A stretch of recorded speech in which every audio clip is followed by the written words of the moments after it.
நரன் சரீரம் என்று அவருடைய ஒரு மிகச்சிறந்த தொகுப்பு இருக்கிறது.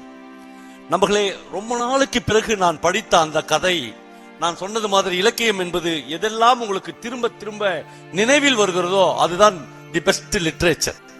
எதெல்லாம் நீங்கள் நினைக்கிற போதெல்லாம் உங்களால் நினைவுபடுத்திக் கொள்ள முடிகிறதோ அதுதான் ஒரு பெஸ்ட் லிட்ரேச்சர். நரன் வாரணாசி என்று ஒரு கதை எழுதியிருக்கிறார். அந்த கதையை நரன் ஆரம்பிக்கிற போதே இப்படி ஆரம்பிக்கிறார். ஒரு வீட்டில் ஒரு அரசாங்கத்தின் சீலிடப்பட்ட காக்கி கலர் கவரும் ஒரு 10,000-15,000 ரூபாய் பணமும் கையிலேயே வைத்துக் கொண்டு ஒரு வீட்டுக்குள்ளாக நுழைகிறார். அப்படித்தான் அந்த கதையை நரன் ஆரம்பிக்கிறார். அந்த வீட்டில் யாரும் எதிர்பார்க்காத மாதிரி ஒரு பிணம். நம்மால் அந்த முதல் வரியை தாங்கிக் கொள்ளவே முடியவில்லை. அவர் உள்ளே போகிறார். அந்த இறந்து போனவனுடைய பெயர் மாதவன். 7 வருடங்களாக அவன் ஸ்பைனல் கார்டு உடைந்து படுத்த படுக்கையாக கிடக்கிறான். உள்ளே போன உடனே அவனுடைய மனைவி பூரணி அந்த கவரையும் ஒரு 10,000 ரூபாய்க்கு மேலே இருக்கிற அந்த பணக்கட்டையும் கொடுக்கிறார். நான் எவ்வளவு சொல்லி பார்த்தேன், நீங்க யாருமே கேட்கல. ஆனால் அவருடைய விருப்பத்தையும் உன்னுடைய விருப்பத்தையும் மீறக்கூடாது. இந்த ரூபாயை கடன் வந்திருக்கேன். இதுல அவருடைய டெத் சர்டிபிகேட் புறப்படலாம். காலையில் 4 மணிக்கு ஆம்புலன்ஸ் வந்துவிடும் என்று அவர் சொல்லி முடிப்பார்.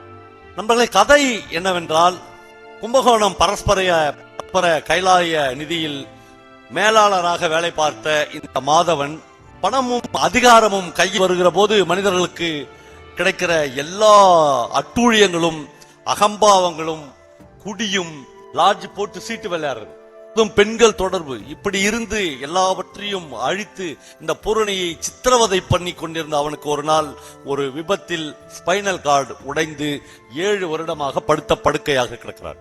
அவனுடைய மனைவி பூரணி இதையெல்லாம் ஒரு நாளும் ஞாபகப்படுத்தாமல் அவனுக்கு ஒரு கணவனுக்கு செய்ய வேண்டிய எல்லா உதவிகளையும் செய்து கொண்டே இருக்கலாம். ஒரு நோயாளிக்கு செய்ய வேண்டிய உதவியாக இல்லை, அதை தாண்டி ஒரு கணவனுக்கு செய்ய வேண்டிய காதல் ததும்ப அந்த உதவி இருந்து கொண்டே இருக்கு. ஆனாலும் கூட எல்லாவித இயலாமலையும் படுத்திவிட்ட பிறகு கூட ஒரு நாள் கூட இந்த 7 வருடத்தில் அவள் அந்த முக்கில் இருக்கிற கடை வரையிலும் கூட போய் வந்தது கிடையாது. இந்த கடைக்கு போனா உடனே இவன் சொல்லுவான், அங்க போய் அவங்க கூட பேசிட்டு வந்த என்று கேட்பான். இந்த 10,000 ரூபாயும் கையில டெஸ்ட் சர்டிபிகேட்டும் வாங்கி வந்தான்ல, அவன் வந்து பூரணியினுடைய ஒன்று விட்ட அண்ணன். அவன் கூட பேசினாவே நீ அவனை வச்சுனுக்கிறியா அப்படின்னு கேட்பான். அவ்வளவு துயரம் மிக்க வாழ்க்கையை இந்த பூரணி அனுபவிக்கிறான். கடைசியாக இன்றைக்கு நாம் செத்து விடுவோம் என்று அவனுக்கு பரிபூர்ணமாக தெரிகிறது. அப்பொழுது பூரணியை கூப்பிட்டு அவன் சொல்றான், நீ வந்து என்ன ஒரு தாய் மாதிரி பாத்துக்கினேன், நான் கடைசி வரலும் உனக்கு எதுவுமே நன்மைகள் செய்யல, கடைசியா ஒரே ஒரு உதவி பண்ணிடு, என்னை எப்படியாவது வாரணாசிக்கு கொண்டு போய் அங்க போய் கொளுத்திரு என்று சொல்ற. இது அவள் வாழ்க்கையில் கிடைக்கிற இன்னும் மிகப்பெரிய துயரம். ஏன்னா வீட்டுல ஒண்ணுமே இல்லை. நரன் எழுதுகிறார், அவன் சாவுக்கு யாருமே வரமாட்டாங்க, சாவுக்கு எல்லாரும் வருவாங்களே. ஏன்னா கிட்டத்தட்ட அவருடைய தெரிந்தவர்கள், உறவினர்கள், நண்பர்கள் எல்லார்கிட்டையும் இந்த 7 வருடத்தில் அவர் கடன் வாங்கி விட்டு இருப்பாள் இவனுடைய ட்ரீட்மெண்ட்டுக்காக. சாவுக்கு போனால் மறுபடியும் அவ காசு தான் கேட்பா, போகாம விட்டலாம், ஏதாவது ஒரு காரணம் சொல்லலாம் என்று யாருமே சாவுக்கு போக மாட்டார். இப்போ ஒரு 3-4 பேர் மட்டும்தான் அந்த டெட் பாடியோடு இருப்பார்கள். அவ எல்லாத்தையும் வாங்கி வச்சு இந்த அவன் செத்துட்ட பிறகு இந்த கோரிக்கையை அவள் நிறைவேற்றாமல் இருக்கலாம். அதற்கான எல்லா சோதனமும் அவளுக்கு இருக்கு. ஏன்னா அவன் இனிமேல் வரப்போவதில்லை.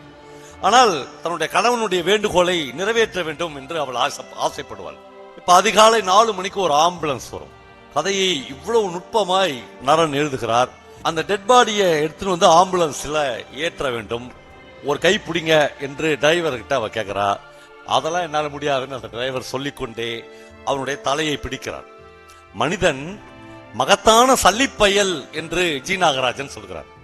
அதெல்லாம் என்னால முடியாது, நான் டிரைவரு, உங்க வீட்டு பணத்தை தூக்க வரல என்று ஒரு வார்த்தை அவன் மனதில் நினைத்து கொண்டாலும் கூட ஆட்டோமேட்டிக்கா அவனுடைய கை ஒரு சக மனிதனின் பாடியை தொட்டு தூக்க வேண்டும் என்று விரும்புகிறது. இப்பொழுது ஆம்புலன்ஸில் அவனை படுக்க வைத்து விட்டார்கள். இன்னைக்கு சனிக்கிழமை, சனிப்பணம் தனியா போகாது, ஒரு கருப்பு கோழியை கொண்டு வா என்று ஆம்புலன்ஸுக்கு மேலேயே ஒரு உயிரோடு ஒரு கோழியை கட்டி விடுகிறார்கள். அதற்கு எதிரிலேயே இவர் உட்கார்ந்து கொள்கிறார். கிட்டத்தட்ட 2 இரவுகள் 2 பகல்கள் வாரணாசி வரை ஆம்புலன்ஸ் போயாக வேண்டும். நீங்கள் கற்பனை பண்ணி கொள்ள வேண்டும். 7 வருஷமா இவ அவன் கூடயே தான் இருந்திருக்கார். 7 வருஷமா அவனுடைய அவஸ்தையை தாங்க முடியாமல் இருந்திருக்கார். செத்த பிறகு நிம்மதியா போகல. வாரணாசியில போய் என்ன கொளுத்து, இங்க கொளுத்துனா நான் மோட்சத்துக்கு போக மாட்டேன் என்று சொல்லிவிட்டான். அவள் அதை அப்படியே கேட்கிறாள். வேன் போக ஆரம்பிக்கிறது, ஆம்புலன்ஸ் போக ஆரம்பிக்கிறது. கொஞ்சம் தூரம் போன உடனே இந்த கோழி திடுக்கு திடுக்குன்னு இவளை பாக்குது. அதுவே அவளுக்கு பயமா இருக்கு. இந்த பக்கம் தன்னுடைய கணவன் மாதவனை பாக்குறா. அவன் கண்ணை மூடி படுத்திருக்கிறான். கண்ணை மூடி படுத்திருந்தாலும் கூட ஒருவேளை திறந்து கண்ணு நம்மளையே பாக்குதோ என்று இவளுக்கு தோன்றுகிறது. ஒரு மாதிரியான பதட்டமான சூழல் அவளுக்கு ஏற்படுகிறது. கும்பகோணத்தை தாண்டி ஆம்புலன்ஸ் போன உடனே ஆம்புலன்ஸ்ல உள்ள இருந்து கதவை தட்டுகிறாள். முன்னாடி டிரைவர் மட்டும்தான் இருப்பார். டிரைவர் வந்து அந்த சின்ன டோரை திறந்து என்னன்னு கேட்கிறார். கொஞ்சம் வண்டியை நிறுத்துங்க என்று சொல்கிறார். உலகத்தில் எழுதப்பட்ட மிகச்சிறந்த கதைகளில் இது ஒன்று என்று நான் கருதுகிறேன். என்னுடைய வாசிப்படுவோம். அவன் நிறுத்திட்டு என்னன்னு கேட்கிறான். ஒண்ணு இல்ல, எனக்கு பயமா இருக்குது. ஒரு கணவனே ஆனாலும் ஒரு பிணம். அவன் ஒரு பணத்தோட நான் எப்படி 4 நாள் டிராவல் பண்ணி வர முடியும்? பயமா இருக்குது. முதல்ல இந்த கோழியை அவுத்து விட்டுருங்க என்று சொல்லுகிறார். அவர் கோழியை அவுத்து விட்டுறாரு. அது ஒரு புளிய மரத்துக்கு அடியில போய் நின்று இவங்க 2 பேரையும் நன்றி பெருக்கோடு ஏறெடுத்து பார்க்கிறது. அப்பா நான் தப்பிச்சடா சாமி என்று அது கும்பகோணத்தை தாண்டி போய் எங்கேயோ பொழைத்துக் கொள்கிறது. இப்ப அவ சொல்றா, நான் உங்க கூடயே உட்கார்ந்துக்கிறேன் என்று ஆம்புலன்ஸ்ல முன்னாடி டிரைவர் பக்கத்தில் உட்கார்ந்து கொள்கிறார். அவ்வளவுதான் கதை தொடங்குகிறது. இப்பொழுது முழுக்க பயணம். 7 வருடமாக ஒரு கூரையில், ஒரு அறையில், ஒரு வீட்டில் புழுங்கி புழுங்கி கிடந்த ஒரு பூரணி என்கிற அந்த மத்திய தர வயதுடைய அந்த பெண் ஒரு பெரிய உலகம் அவள் முன்னால் திறக்கிறது. ஒரு பெரிய பயணம் ஆரம்பிக்கிறது. திடீர்னு பார்த்தா எல்லாமே தெலுங்குல எழுதிக்குது. அவர்கிட்ட கேட்கிறாரு, நம்ம ஆந்திராவுக்கு வந்துட்டோமா என்று கேட்கிறார். ஆமா, நம்ம ஆந்திராவுக்கு என்டர் ஆயிட்டோம் அவர் சொல்கிறார். ஒரு அதிகாலை பணியில் ஒரு இடத்துல போய் அவர் ஆட்டோமேட்டிக்கா ஆம்புலன்ஸை நிறுத்துகிறார். நிறுத்தின உடனே அவளுக்கு இந்த உலகத்தில் சின்ன வயதுல இருந்து ஒரு பெண்ணுக்கும் ஒரு ஆசை இருக்கும். பல பெண்கள் அந்த ஆசையை வெளியே சொல்லவே மாட்டார். நம்முடைய கணவன் வந்து இந்த கருப்பா இல்லாத ஒரு மாஞ்சோலா இருந்தா போதும் என்று பல பெண்களுக்கு ஆசை இருந்திருக்கும். கடைசி வரையில் அது நிறைவேறிருக்காது. ஏன்னா அவங்க அதை எங்குமே சொல்றதுக்கான வாய்ப்புகளே கிடையாது. எவ்வளவு கைத்தட்டல் பாருங்க. ஆமா, இந்த பொண்ணுக்கு அந்த மாதிரி என்ன தெரியுமா ஆசை? ஆண்கள் மாதிரி ஒரு அதிகாலை டீக்கடை விடியலில் போய் நின்று, ஒரு டீ கடையில போய் நின்று, அண்ணா ஒரு டீ என்று அந்த மாஸ்டர்கிட்ட சொல்லணும். அதான் அவருடைய பெரிய ஆசை. இதுவரையிலும் நடந்ததே இல்லை. இன்றைக்கு தாராளமாக அவள் அதை நிறைவேற்றிக் கொள்ளலாம். இப்ப இந்த டிரைவர் போய் ஒரு டீ வாங்கி குடிக்கிறான். இவ ஆம்புலன்ஸ்ல இருந்து கீழே இறங்கி எனக்கு ஒரு டீ என்று சொல்கிறாள். அவளுக்கு ரொம்ப ஆச்சரியமாக இருக்கிறது. ஒரு டீ வாங்கிட்டு வந்து அவன் தரான். அவள் மறுபடியும் சொல்கிறாள் இன்னொரு டீ, 2 டீ என்று சொல்கிறாள். நண்பர்களே, நரன் எழுதுகிறார், அந்த பைலரும் அந்த பாலும் தீருகிற வரையில் அவள் டீ சொல்லிக் கொண்டே இருக்கிறாள். ஏனென்றால் கிட்டத்தட்ட அவருடைய 37 வருட டீயை இந்த ஒரு காலையில் அவள் குடித்து தீர்க்க போகிறாள். எனக்கு ஒரு டீ அண்ணா, 2 டீ, இன்னும் என்று டீயாக வாங்கி குடித்துக் கொண்டே இருக்கிறாள். இப்போ அவளுக்கு திடீர் என்று உள் மனதில் ஒரு நடுக்கம் ஓடுகிறது. டீ கிளாஸோடு ஓடி வந்து ஆம்புலன்ஸை திறந்து மாதவனுடைய கண்களை பார்க்கிறார். ஒருவேளை இந்த நாய் வந்து கண்ணை திறந்து நம்மளை பார்த்துருக்குதோ, ஏண்டி நான் இல்லைன்னு நினைச்சுன்னு எவன் கூடயே போய் டீ குடிக்கிறியா என்று கேட்கிறாளோ என்று பார்க்கிறார். இல்ல, கண்கள் மூடிதான் இருக்கிறது. அவள் ஆம்புலன்ஸை மூடிட்டு மறுபடியும் போய் இவன் கூட உட்காந்துக்கிறார். பிரமாதமான பல இடங்கள் இருக்கிறது. இன்னும் ஒரு அதிகாலையில் அவர்கள் ஒரிசாவை தாண்டுகிறார்கள். தாண்டினா ஒரு இடத்தில் 20-30 யானைகள் அவருடைய ஆம்புலன்ஸுக்கு முன்னால் கிராஸ் ஆகிறது. இவன் வண்டியை நிறுத்திட்டு அவன் தூங்கின்கிறான். அவளை எழுப்பி இங்க பார் என்று கேட்கிறாள். அவள் வாழ்க்கையில் ஒரு யானை அவள் தெருவில் 5 பைசாவுக்கும் 10 பைசாவுக்கும் பிச்சை எடுக்கிற யானையைத்தான் அவள் இதுவரையிலும் பார்த்திருக்கிறாள். இவ்வளவு கம்பீரமான காட்டு யானைகளை அவள் பார்த்ததே இல்லை. எல்லா யானைகளும் அவளை கிராஸ் பண்ணி போகிறது. பிரபஞ்சன் எப்பொழுதுமே சொல்வார், யானைகள் என்பவர்களை நான் தமிழ்நாட்டினுடைய பெண்களுக்கு ஒப்பிட விரும்புகிறேன். யானைகளுக்கு தன்னுடைய பலம் தெரியாது. இல்லை என்றால் ஒரு பாகன் சொல்லுகிறான் என்பதற்காக அவைகள் 5 ரூபாய்க்கும் 10 ரூபாய்க்கும் பிச்சை எடுக்குமா என்று எப்பொழுதுமே கேட்பார். அந்த கம்பீரமான யானைகளை அந்த ஆம்புலன்ஸின் பக்கத்தில் இருந்து கண்ணாடி வழியாக அவள் பார்ப்பாள். அந்த டிரைவர்கிட்ட சொல்லுவா, எங்க இந்த மாதிரியான அதிசயங்களை பார்த்தாலும் ஒரு நிமிஷம் வண்டியை நிறுத்திட்டு எனக்கு காட்டுறீங்களா என்று சொல்வார். அவள் வாழ்க்கையில் அதிசயங்களை அவள் இதுவரையிலும் பார்த்ததே. அவ்வளவு புழுக்கம், அவ்வளவு வலி, அவ்வளவு சிராய்ப்பு, அவ்வளவு காயம், அவ்வளவு துயரம், அவ்வளவு கண்ணீர் எல்லாம் கொண்ட ஒரு அகரகாரத்தினுடைய ஒரு இருண்ட அறைக்குள் பூரணி என்கிற அந்த பெண் இத்தனை வருடம் அடைபட்டு கிடந்தால் ஒரு ஆம்புலன்ஸ் அவருடைய வாழ்க்கையின் எல்லா கதவுகளையும் ஒரே நாளில் திறந்து விட்டு இப்பொழுது இன்னும் போகிறாள். இப்பொழுது வண்டி ஸ்லோ ஆகிறது. இவள் முழித்து கொண்டுதான் வருகிறாள். அவங்கிட்ட கேட்கிறா, மழையா என்று கேட்கிறார். ஆமாம். அவன் பிரமாதமான இடம் அது. கையை வெளியே நீட்டி மழை தண்ணீர் கையில் படுகிறது. டக்குன்னு அவ கையை இழுத்துக்கிறான். ஏன்னா மாதவன் கையை உள்ள இழு என்று சொல்லுகிறானோ என்று அவள் பதறுகிறாள். ஓ இல்ல, அவன் எப்படி சொல்லுவான், அவனா செத்துட்டானே என்று அதை உணர்ந்தவனாக. எவ்வளவு கவித்துவமான இடம்.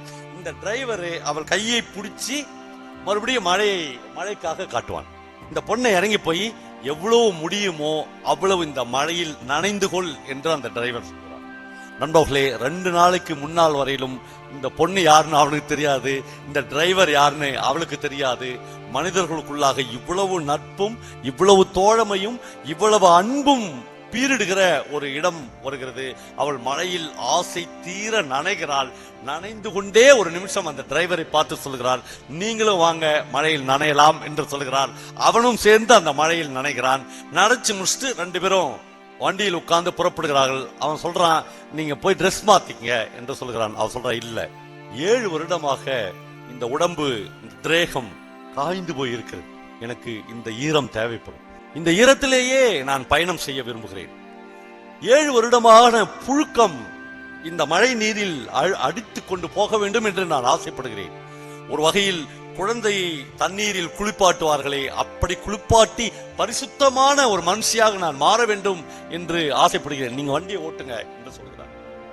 நண்பர்களே, ஏதோ பிசுபிசுப்பாக அவள் உணர்ந்தாள் என்று நரன் எழுதுகிறார். அந்த நிமிடத்தில் அந்த வேன் நிற்கிறது. அவன் சொல்றான், இல்ல இதுக்கு மேலேயும் நீங்க இந்த ட்ரெஸ்ஸோட ஈரத்தோட பயணம் பண்ண முடியாது, நீங்கள் தலையை துவட்டி வேற ட்ரெஸ் மாத்திக்கங்க என்று சொல்லுகிறார். எங்க மாத்துறது என்று அவள் கேட்கிறாள். முதல் முறையாக ஒரு அந்நிய ஆணிடம் நாம் நிற்கிறோம் என்கிற ஒரு சின்ன பதட்டம் அவளுக்கு வருகிறது. இப்போதுதான் ஒரு ஆணினுடைய சுயரூபம் தெரியும் என்கிற ஒரு பயங்கரமான எதிர்பார்ப்பு அவளுக்கு வருகிறது. அவன் சொல்றான், வேன் கதவை 2ஐயும் திறந்து விடுறேன், அது உங்களுக்கு நல்ல மறைப்பை கொடுக்கும், அங்க போய் மாத்திக்கங்க என்று சொல்லிவிட்டு டிரைவர் சீட்ல வந்து உட்கார்றான்.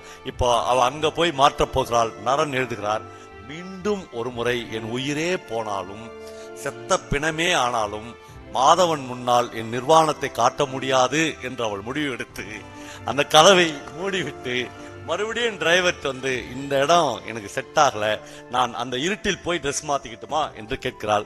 இருட்டில் போய் அவள் ட்ரெஸ் மாத்திக்கொள்ள எல்லா ஏற்பாடுகளையும் அந்த டிரைவர் செய்து தருகிறார். நண்பர்களே, தான் கணவன் என்று நம்பி ஒருவன் இத்தனை வருடங்களாக ஒரு தடவை கூட அவளுக்கு இந்த அன்பை, இந்த ஸ்பரிசத்தை, இந்த தோழமையை அவள் உணர்ந்ததே இல்லை.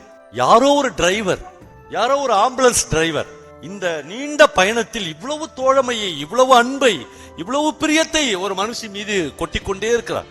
இந்த கதை அப்படியே போய்கொண்டே இருக்கிறது. அவர்கள் வாரணாசியை போய் அடைகிறார்கள்.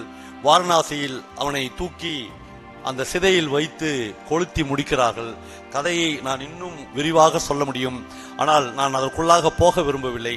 கடைசியாக நரன் ஒரு வரி எழுதுகிறார், முதன் முறையாக இன்னொரு ஆணை அணைத்துக் கொள்ள வேண்டும் என்று பூரணிக்கு தோன்றியது என்று அந்த கதையை நரன் முடிக்கிறார். நண்பர்களே, ஒரு சிறுகதை என்பது, ஒரு நாவல் என்பது இதுவரையிலான நாம் வாழ்ந்த வாழ்க்கையை கேள்விக்குள்ளாக்க வேண்டும். இதுவரையிலும் நமக்கு போதிக்கப்பட்ட போதனைகளை தர்க்கத்துக்குள்ளாக்க வேண்டும். அது கேள்விக்குள்ளாக்க வேண்டும், தர்க்கம் செய்ய வேண்டும். இதில் எது சரி, எது நியாயம் என்கிற ஒரு இடத்துக்கு ஒரு வாசகனை அது அழைத்து செல்ல வேண்டும். அதுதான் இந்த உலகத்தில் மிகச்சிறந்த படைப்பாக இருக்க முடியும் என்று நான் கருதுகிறேன்.